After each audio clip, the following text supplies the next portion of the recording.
Selamat malam, perkenalkan nama saya Fibrian Sebastian Pegirsang, NIM 20055531030. Izin kepada dosen pengampu, Profesor Dr. Cokorda Gede Tirtanindya STMT. Pada hari ini saya akan mempresentasikan tentang bab 10 yaitu proses tekstil dari buku Manufacturing Process, karya James G. Brolin.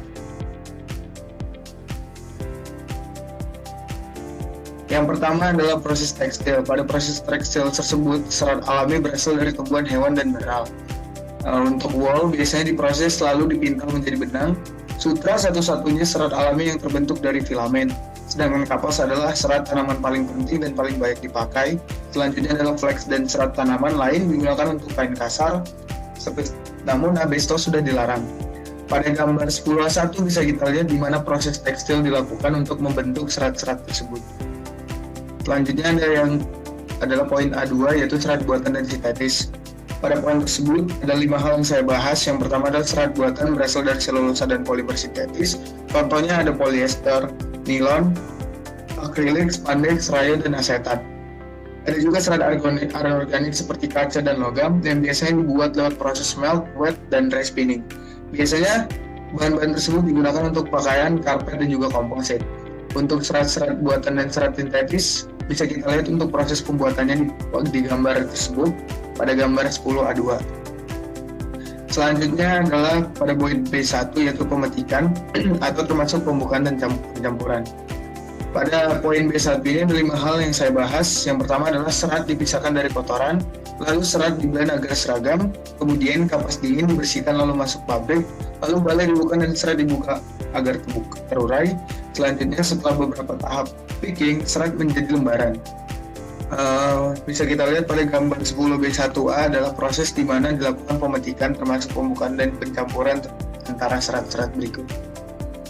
Pada gambar 10B1 juga bisa kita lihat di mana di sini adalah opening cotton fibers yang di mana cotton dari blending operation jatuh lalu di apron conveyor dan melewati feather rolls lalu dipindahkan ke beater cylinder, lalu dari beater cylinder yang sudah berputar bisa dilihat di sana ada pisau yang mengambil sebagian kecil dari cotton untuk dipindahkan ke feeder rolls.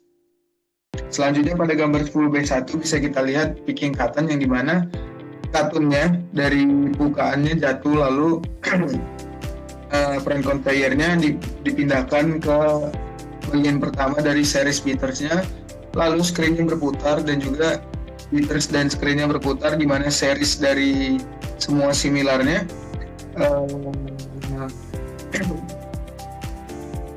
berpindah dari setiap equipment atau setiap alat yang dimana setiap beater tersebut memisahkan sampah dari kartun-kartun tersebut. Selanjutnya pada bagian B2 yaitu kardin. Kardin digunakan untuk mengurai dan meluruskan serat, untuk menghilangkan kotoran dan serat pendek.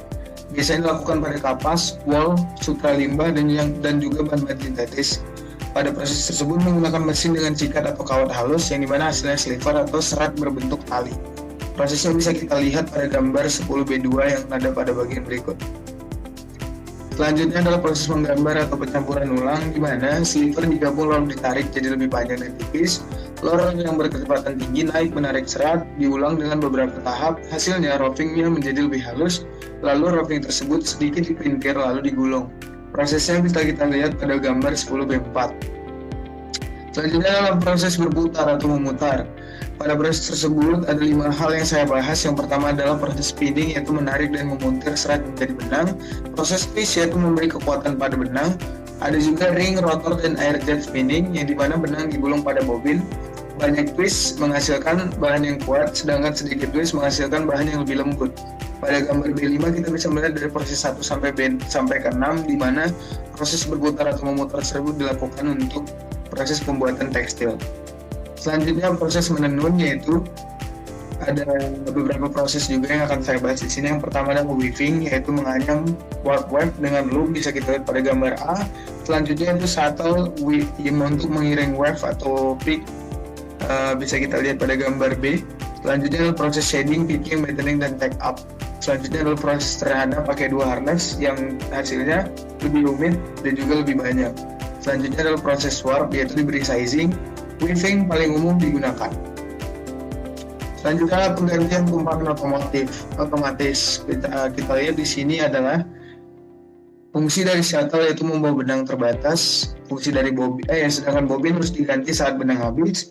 Loader otomatis fungsinya untuk mendeteksi dan mengganti bobin kosong, dan pergantian terjadi cepat tanpa mengurangi kecepatan loop. Berikut adalah proses di mana penggantian kumparan secara otomatis. Pada gambar 10C. Selanjutnya adalah proses merajut. Pada proses merajut, saya akan membahas tentang yang pertama yaitu knitting, yaitu membentuk kain dari loop-loop benang. Jenis utamanya yaitu weft, yaitu yang paling umum, dan warp. Selanjutnya mesin memakai jarum atau latch atau berget untuk membuat dan melepas loop. Selanjutnya beragam stitch menghasilkan pola dan bentuk-bentuk kain. Bisa kita lihat pada gambar 10D1 pada bagian A dan juga B. Selanjutnya kain nonwoven. Nonwoven dibuat dari serat acak yang diikat, bukan ditenun atau dirajut. Seratnya dibentuk menjadi mat, lalu diikat secara mekanis, kimia, atau termal. Ada metode wet lace seperti proses kertas. Biasanya digunakan untuk filter, pelapis, padding, dan felt. Selanjutnya adalah proses penandaan pada H2, yaitu menggunakan marker atau susunan pola untuk memotong kain. Tujuannya untuk mengurangi pemborosan bahan. Dulu dibuat manual di atas kertas, bisa memakai miniatur atau stensil, sedangkan kini dibuat komputer untuk hasil cepat dan efisien. Bisa kita lihat pada gambar 10H2 adalah proses di mana penandaan dilakukan. Selanjutnya proses H4 yaitu menjahit. Biasanya pada proses menjahit mesin membuat jahitan menjadi otomatis. Operator berfungsi untuk mengatur kain. Ada banyak mesin khusus untuk fungsi tertentu. Produksinya beralih ke mesin semi otomatis dan juga otomatis ke komputer. Attachment-nya dipakai untuk membantu akurasi dan kecepatan. Dua jahitan utama yaitu chain stitch dan lock stitch bisa didapatkan dari proses menjahit tersebut. Proses tersebut bisa kita lihat gambar detailnya pada gambar 10H4 yang dimana bagian A ada single threads, ada juga bagian dari fabric, yang dimana bagian B yaitu top threads dan juga fabric, juga ada bottom threads di sana. Selanjutnya adalah perbadan diberubah pada bagian I2 yaitu acting, yaitu proses menancapkan benang ke kain backing dengan ribuan jarum. Lalu jarum membentuk loop atau tuft di sisi atas yang ditahan dengan looper. Latex digunakan untuk mengunci tuft yang dimana biasanya ditambahi lapisan kain dan foam. Karpet dibuat menjadi lebih lebar di antara 12-15 feet atau 15 kaki. Teksturnya bisa loop, cut loop, atau plush.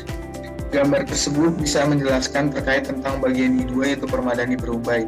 Ada dua tahap yang berbeda di sini pada gambar 10 I2A dan juga pada 10 I2B.